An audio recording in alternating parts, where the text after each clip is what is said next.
Hi, my name is Stefan Guttensohn, and welcome to the Look Legal podcast. Today's podcast is different than our usual topics. We usually focus on an industry, but today we will explore an issue that affects many of them: the underrepresentation of a specific segment in corporate leadership: women. Why are women, who are half of the population, not regularly half of a typical board of director or half of your typical senior corporate executive body in a corporation? I was speaking with a client recently, and the question arose about the passage of a particular bill that became law in California, SB 826, the Women on the Boards Initiative. This law required that public companies in California have at least one woman on any board of director. The bill was passed into law, as I indicated, but it was subsequently overturned by the courts. So the question was, what can we do to ensure greater representation of women? I was speaking with a colleague just yesterday, and she indicated that she was working for a fairly well-known institution. This is a public institution that prides itself on its DEI initiatives and touts that it has 40% representation with respect to women in senior executive levels and on the board. And this person told me that she was the last woman to be terminated from that company. The issue of women serving in leadership positions is not new. The issue seems to be pervasive, irrespective of which country we're talking about, except perhaps for Iceland or some fairly narrow exceptions. And the issue seems to continue unabated. So the question is, what can companies do to diversify and include underrepresented segments, especially women? I have with me here today Kelly Algier to discuss this very topic. Kelly is a certified leadership coach with a master's degree in organizational psychology from Harvard University.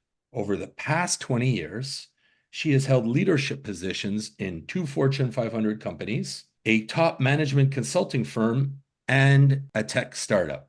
She has worked in Boston, Montreal, Johannesburg, and currently resides in Munich. Her passion is people, and she coaches leaders to navigate their complex environments and situations, enabling them to become inspirational, authentic, and impactful leaders.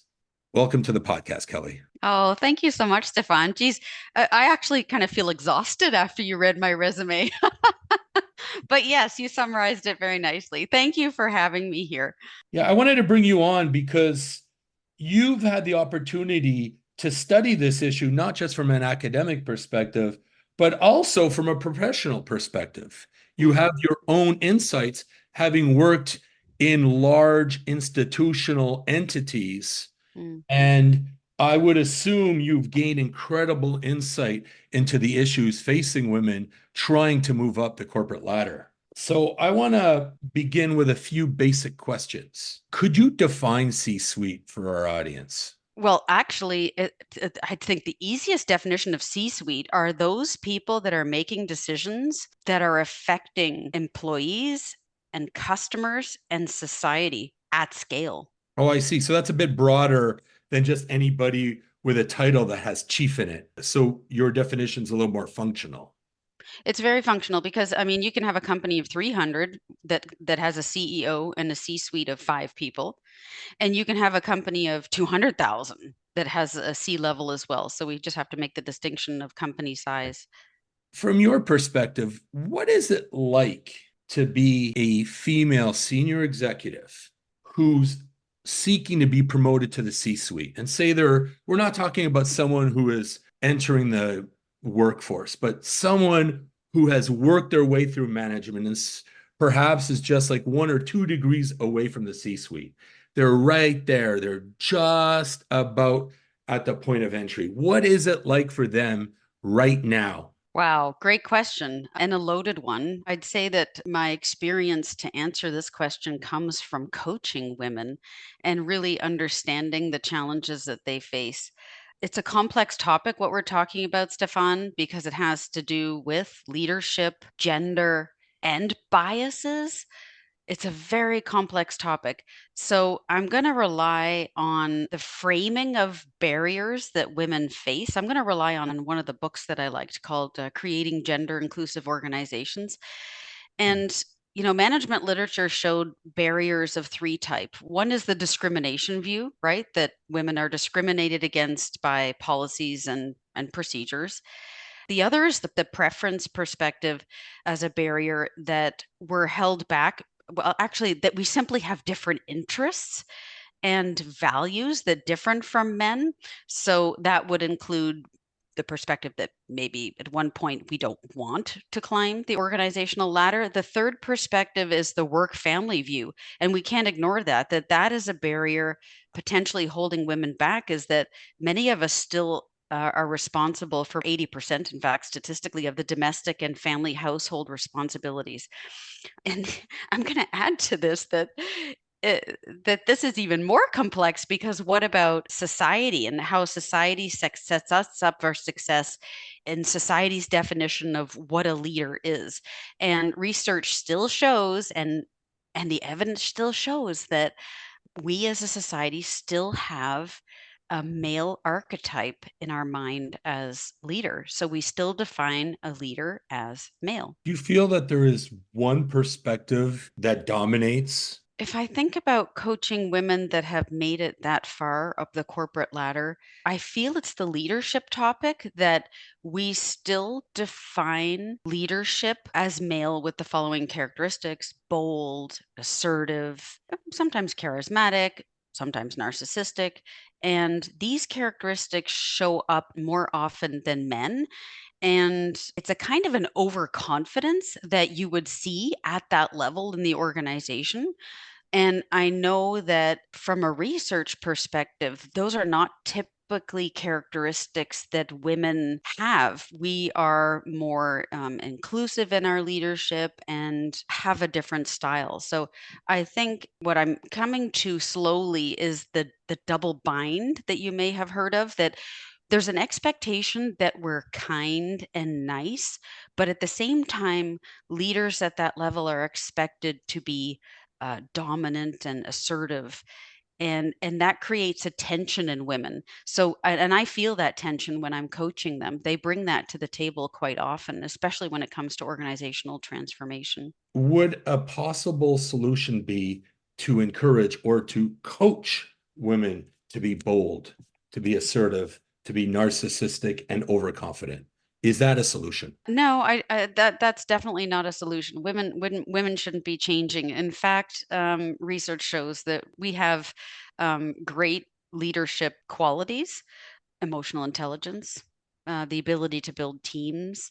And these are important qualities for leadership. So, what I'm saying is, as a society, we have chosen overconfident leaders, but it hasn't gotten us in a good spot. We have to think about how we define leadership and how we choose people to be in leadership positions. Definitely not about changing women. It's about understanding our definition of leadership and challenging ourselves and developing a kind of a leadership competency radar where we're putting the right people into leadership positions, those that have great leadership qualities, which are high self awareness, empathy, agreeableness, humility. These are qualities that research says women actually outperform men on these qualities. You mentioned the success of the men in their roles, but I'd like to elevate the discussion to the success of the company and what that means for society to have, and let's talk statistics here for a second, 80% of positions of decision making power, or 80% of positions in company, positions of influence, are still held by men. So let's just take a moment and look at the performance of companies and the performance of society. Where have we gotten? Where has that led us to? I don't mean to be too preachy here, but I think a State of the Union might cause us pause and say, maybe we should try it out with a 50-50 representation. So we were talking about the 80-20 balance, how the reality is that 80% of positions of power are still held by men. And where has that led us to? I mean, you can really look at society, or you can look at performance of companies. What the research is showing is that when you have a higher percentage of women in positions of power, it's great for companies. It increases financial performance, it reduces risks, and even increases corporate social responsibility. So I would say, why not try it? That's my perspective. You mentioned that 80% of corporate leadership is dominated by men. Would you happen to know what the percentages are for, say, board of directors? Yeah, there are a ton of statistics. And in fact, the World Economic Forum even drills down by level and by country. And I'm happy, so happy that you brought up Iceland. I hope we talk about that in a moment.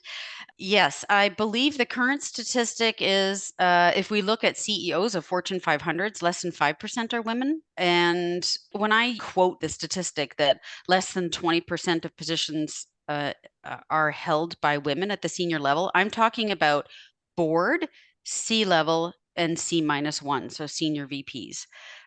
Specific to boards, I don't have that statistic. So we have selected the wrong characteristics as a society. Generally Mhm. speaking, we have selected the wrong characteristics in our search for leaders.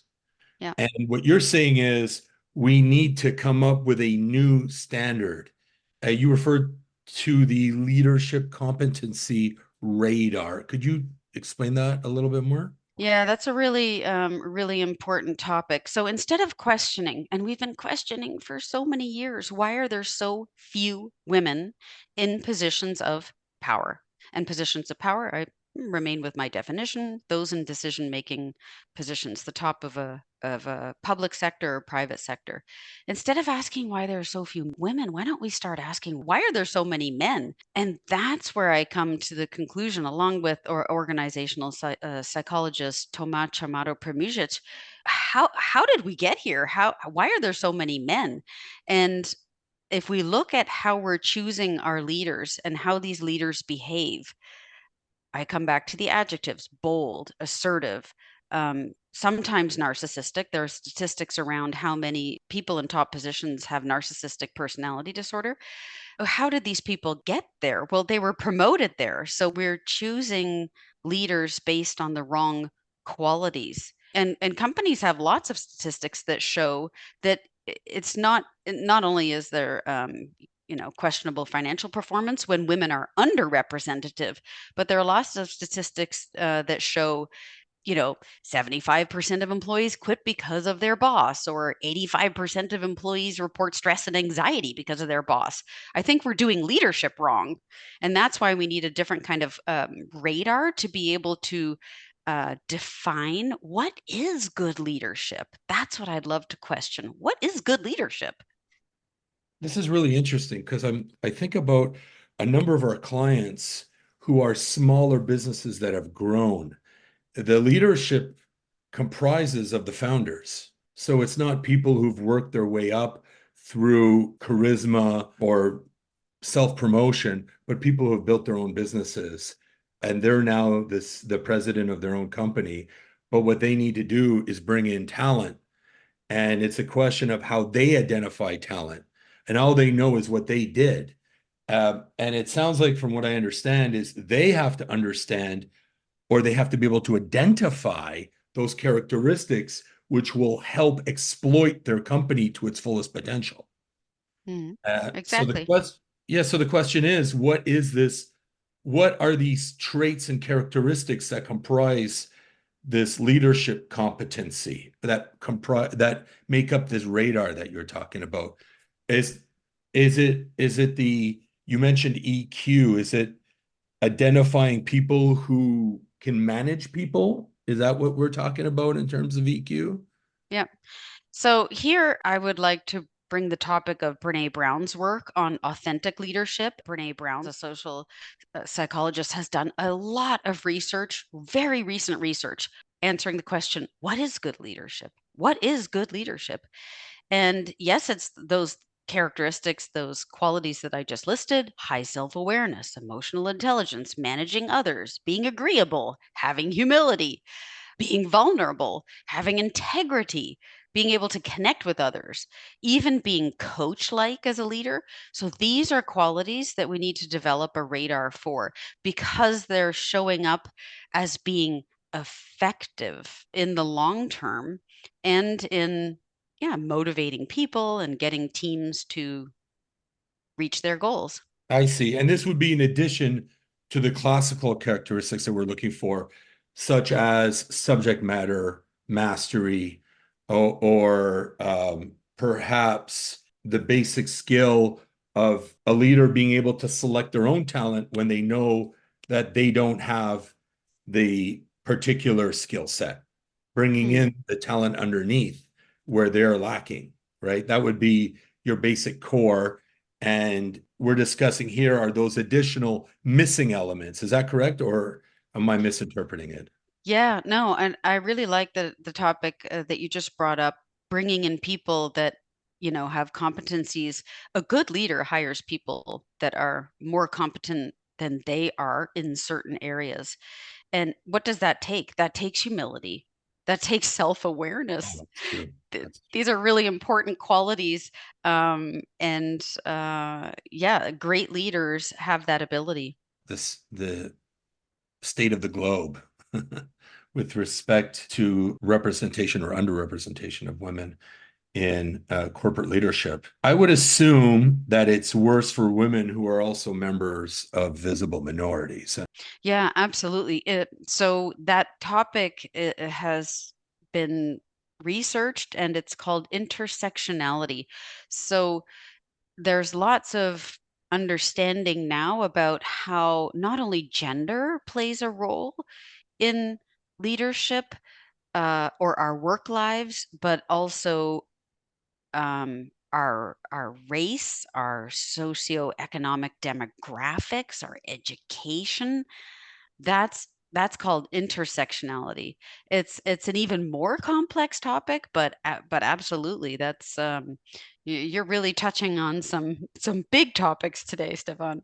What are the unique challenges that women face that men simply do not, that add complexity to this topic? Mm. Yeah, that's an interesting one. It has to do with the fact that we're the ones that have the babies, and I'd like to cite a model that I'm going to borrow it from Aviva Wittenberg Cox, where she's a woman that's done a tremendous work on understanding gender at work, and she simplified it as following: women have kind of four stages to their career. In your 20s, you're ambitious, you have this decade of exploring, you get your degree, you're independent, how exciting. And then in your 30s, if you decide to be a parent, you have this culture shock. I experienced that, where potential of your career and parenting, they just crash against corporate kind of cultures and systems, which include policies, and it's very stressful time. And in your 40s, if you're lucky enough that your kids are getting older, you have a kind of an acceleration point of your career. You can refocus on your career priorities. Your kids might be in their early teens. You've got some more time to build up that foundation. And lastly, there's the period in your 50s of self-actualization where sometimes we're surprised, including myself, that you have this new drive and focus for your career. So many women experience this a peak time in their career, and men don't have the same trajectory. Men's careers are slightly more linear than a woman's, who's, if you can imagine, it's kind of this like ascending wave, climbing a corporate ladder where you exit, you repatriate, if you will, into the company. If you have another child, you're exiting and you're repatriating. This means that women are facing incredible transitions, not only just in dealing with their own physiology of having created a human, but they're having to transition out of the workforce back in the workforce. That's an incredible complexity, for whom or for which I'm very glad to offer, coaching support. It's one of the many topics that we talk about with women in coaching is how to do that effectively, how to build active and supportive networks, how to find role models at work that have done it successfully, how to negotiate that balance of work and home so that you're still able to thrive in your job and you're able to thrive at home. That takes a lot of negotiation skills with a partner. In terms of your own success, I'm curious, do you attribute your success to your mother or even your father? Is there a role model that brought you to where you are today? Oh, wow. I've done a lot of reflecting on this lately. Absolutely. I think success I would put in quotation marks, but I'm happy where I am, and I absolutely attribute that to the opportunities that I had in growing up, to the good relationships that I had. I'm very thankful to my mom and my dad. And I wanted to actually reflect on something, a challenge that I've been dealing with. My When I grew up, my dad empowered me like you can't imagine. He said, "Kelly, you can have anything. You can do anything with your career. You can be anything you want." And yes, that is true, but I underestimated the complexity of marrying children with a career because of that positive messaging. I completely underestimated how difficult it is to have a family and an international career. You mentioned that your father gave you this overly positive message, and then you were hit with reality. At what Mm, point in your career did you identify these obstacles? mm. I have to reflect on having the second child. So I have three. I did not feel it so much with child number one. I had some great childcare in South Africa. Then we moved back to Germany, and I think that's where it really hit me when I had my second child. I had an addition. So we were talking about intersectionality. I had the additional challenge of cultural differences here. So that's something that we haven't talked about too much. Is every country's different. And I definitely did not feel like society supported me in being a working mom. Just simple things like childcare, very difficult to find full day childcare. There is a bit of an attitude at the time, an attitude, this is more than 15 years ago, mind you, in the south of Germany where I'm living, that a mother's workplace is at home. And structurally, everything points to that. A mother should be at home. A lot of homework is done in the afternoon with children. So I think that was 2 very difficult years for me after I had my second child to try to have a career without having those structural components in place to support me. So yes, I have my personal experience. If I can just for a moment look at the data, what we're talking about is gender inclusive climates, right? Gender inclusive climates, and there's a lot of data that shows that Iceland is doing very well at creating gender inclusive climates, both in companies and in society. They have, according to the World Economic Forum, just about reached parity. That means 50-50. In fact, one of my favorite books, Stefan, is called The Secrets of the Sprakar. And Sprakar is actually an Icelandic word for extraordinary woman. I mean, I had goosebumps the first time I heard that. I was like, send me there. I want to work there because that just goes to get, I mean, to get to 50-50 gender parity. They've done a lot. And that book, actually, by fellow Canadian Eliza Reid, she happens to be the First Lady of Iceland. She wrote the book based on a lot of research and understanding how did they get there. So I'd like that the listeners hear that it can be done. And Iceland seems to have a lot of the secrets around the how. I've lived in America. A lot of your listeners are going to know the challenges that women have. They go back from to work from a very short maternity leave. There aren't that many corporate policies that support part-time work.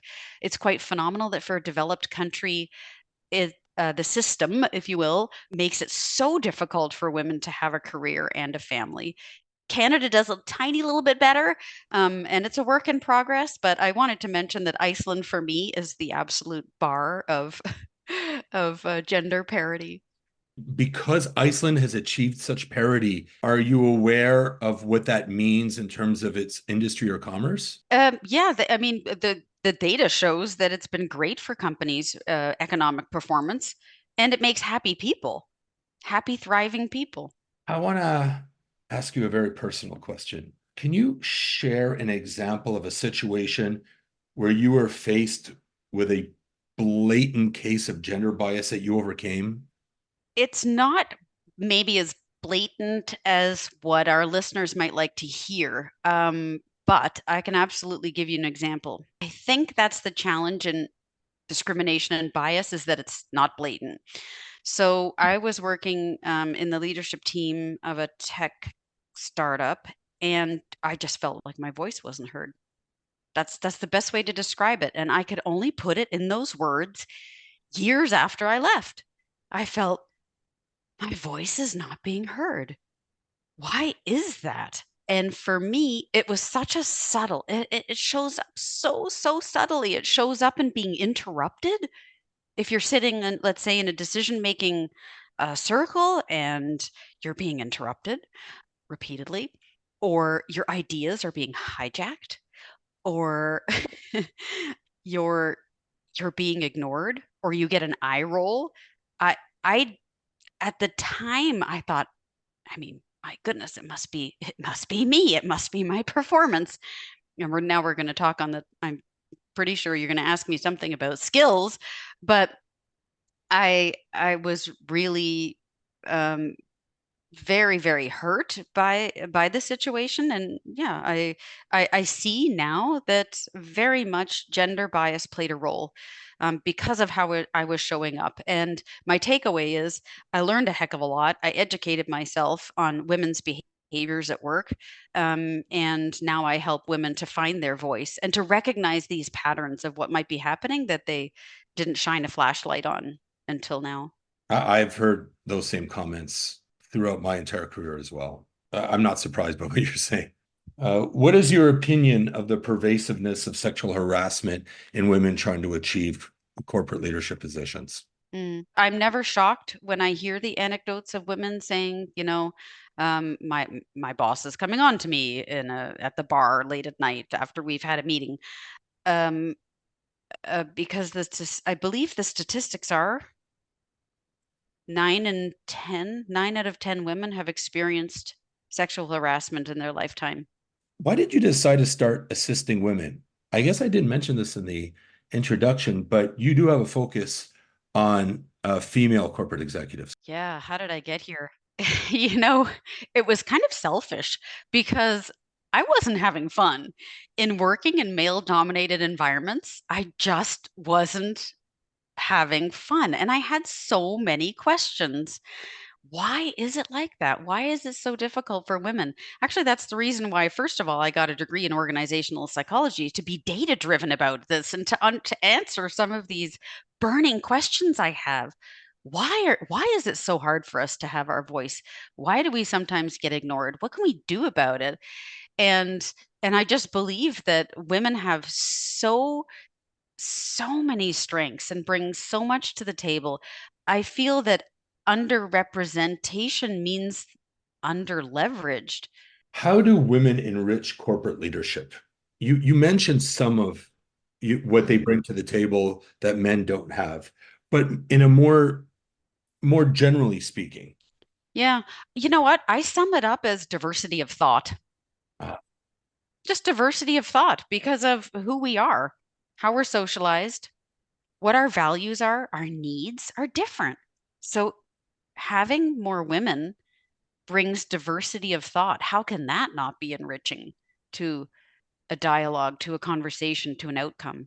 there's no question that the statistics demonstrate there is a gap. There is a gender gap. There is underrepresentation of women. There's underrepresentation of visible minorities. What can corporations do to fix it? How do corporations address this issue?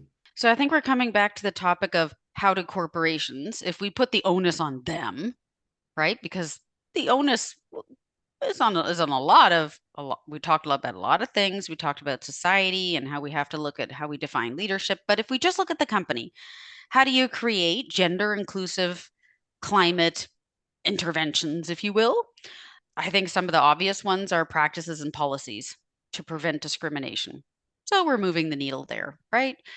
Practices and policies around women returning from maternity leave, supporting menopause and women's transition there. I first came across this myself in working with Unilever, that they are a menopause friendly workplace. And I asked um, my friend who works at Unilever, what the heck is that? And she said, yeah, there's an organization that's actually now active in the US, by the way. It's called Menopause Friendly Workplace. And they make sure that policies are in place in organizations to help women that are going through that transition. Usually it happens over 40, to still thrive in the workplace. Be that policies that allow women to take off a spontaneous mental health day, policies allowing them to rest during the work week. There are lots of companies are doing wonderful things around policies. Then there's leveraging women's talents as a second kind of block, and that really is established through company culture. And the last thing is to create a kind of socially supportive environment for women. For instance, we haven't talked about psychological safety, right? To make sure that women's voices are heard, that they are a part of decision making, that they feel that they can speak up on matters that are important to them without backlash or stigma. So that's what I see that companies can do. But as I said, I think the topic's a little bit more complex than that, because I would add the reflection of how we choose our leaders in the first place. And there we don't only have HR's role, but we have everybody's role. How do we choose the people that get these positions in public sector and private sector? You mentioned before the competency radar, so the leadership competency radar. So I suppose uh, you're referring to policies that would encourage hiring practices that focus on a greater breadth of characteristics and traits, correct? It's interesting if you look at the sort of phases of HR, or the phases of an employee's life. It's the hiring and it's the retention and it's promotion. I have to say, on the hiring level, the data is showing that women are 50% of positions. So entry positions, first line managers, we've pretty much got parity there. It's only when you climb the organization. So then we're talking about issues of retention and promotion. As you go up the corporate ladder, that ratio of women drops from 50 to 40 to 30 to 20. Then how do you train the decision makers at the highest levels to expand their scope of characteristics that they need to look for to include what you referred to as that leadership competency radar? How do we get them to do it? Yeah, maybe it's looking at really the performance of the leaders with a different lens, looking at their performance and looking at their performance as leaders. What is the engagement level of their employees? What is how is the retention of their talented people? It's having different KPIs, if you will, so key performance indicators on their performance. Oh, so there'd be some level of tracking in the business, identifying what their particular KPIs are and seeing if they're achieved on a regular basis. Yeah. And stock listed companies have a horrible track record of being terribly short-sighted and setting very limited KPIs, which is Yeah. profitability next quarter, profitability next quarter. That's not a very long-term view, that perhaps is not the best for society and for employee well-being. You know what it sounds like to me? I feel like what we're saying here is we need to encourage some greater form of transparency within the business where we're identifying what we're looking for, we're identifying targets, hiring targets, and we're seeing if they're achieved. And so more people are aware that the company is either achieving or not achieving. And so they can do something about it. It does sound like transparency. I would support that.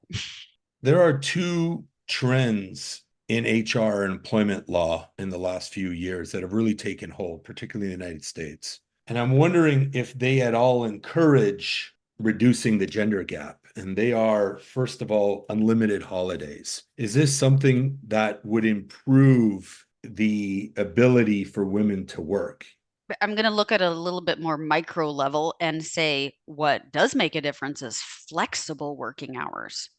So I can't say too much on the unlimited vacation. I have heard of that before, but I am a big fan of flexible working hours. So what does that look like? It's like you sign a contract for 40 hours a week, but you don't need to do this between 9 to 5 because you might have childcare obligations, dentist appointments. Maybe you're working from 8 in the morning until 2 in the afternoon, taking a 2 hour break, and then working those few hours in the evening. I know plenty of European companies that are offering these flexi hours, and that is a great way. We were talking about hiring, retention, promotion. That's a great way to retain talented women in those childbearing years, to offer the flexibility to have synchronous and asynchronous working hours. There are other internal programs which I think we touched upon before, and that is an employee resource group. Could you explain that? Yeah, so employee resource groups are a great way to allow women to get together and do practice sharing. You might invite a role model woman from the company or from external that has some insights to share. Employee resource group or special interest group, they're known by corporations by these terms, and they just support women in allowing women to get together on a regular basis. Some companies are even taking that one step further and offering these groups coaching. So I mentioned mentoring, but there's also the possibility that companies offer coaching programs, be that individual coaching or group coaching on certain topics that are often challenging for women, like setting boundaries, delegation, mindfulness, wellness, how to navigate roles at home. So companies are doing a lot in that space. So an ERG, an employee resource group, is essentially a support group. Is that it? Or Mhm. is it a networking group? I'd say it's both. It satisfies the objective of resourcing, networking, support, connections. Oh, I see. So it provides employees or employees, say just women in a company, an opportunity to talk amongst each other, and then they can discuss issues without going outside and worrying about revealing anything. Absolutely. I can give you a concrete example. So I was working with an engineering company, and they're about 4,000 employees. They have an employee resource group, totally volunteer, and it happened to be 200 women that raised their hand and said, "Yes, I want to be a part of this employee resource group." And so the women that led the group identified around Christmas time last year that the women were having a particular challenge in balancing work life, and their stress levels were very high because it was also annual performance evaluation time. And so they offered for the women in the ERG group a group coaching on the topic of setting boundaries to help the women reduce their stress levels, understand how can I renegotiate, how can I say no to the pressures of their life.